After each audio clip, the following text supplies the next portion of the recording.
this seat has had it. Let's get it sorted.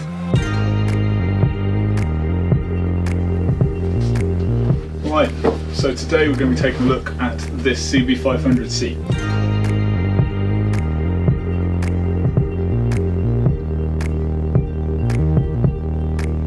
So what we're going to do, we're going to strip it off, hang it out for a couple of weeks, get some sunshine on it, make sure it's completely dried out, and then recover it with some material, shoot the other end of this video, and then once we've done that, you'll see it.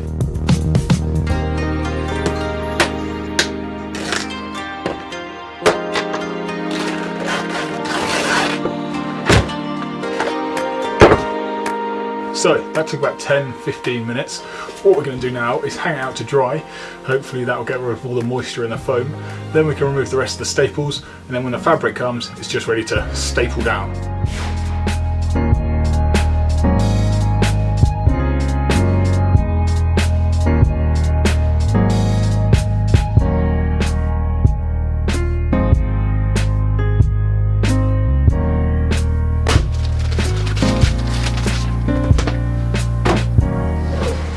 So we've got a nice dry seat, we've got some new material, pull the old staples out of this, shove some new ones on and get the seat cover on there. Let's go.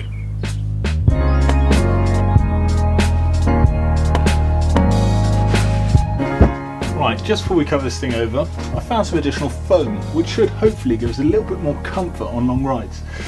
It's nice and soft, nice and versatile, so we're going to bond that to the original foam with some adhesive and then we can get to stretching.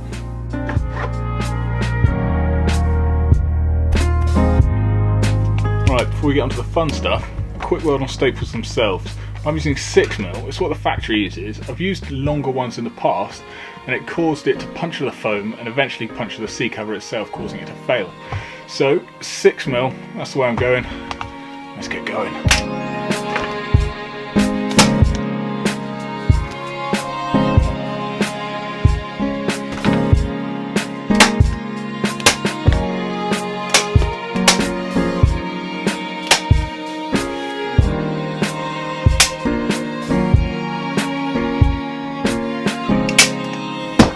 Now we've got the rough shape established, the foam's all squished down, all we've got to do now, flip it over, staple on the outside, trim off the excess material, and then we can get it on the bike.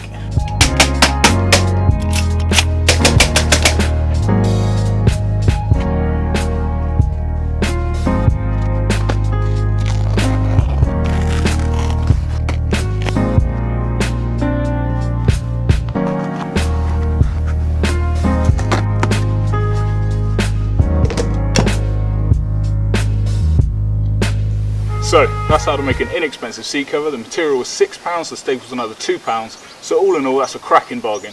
Thanks for watching, see you next time.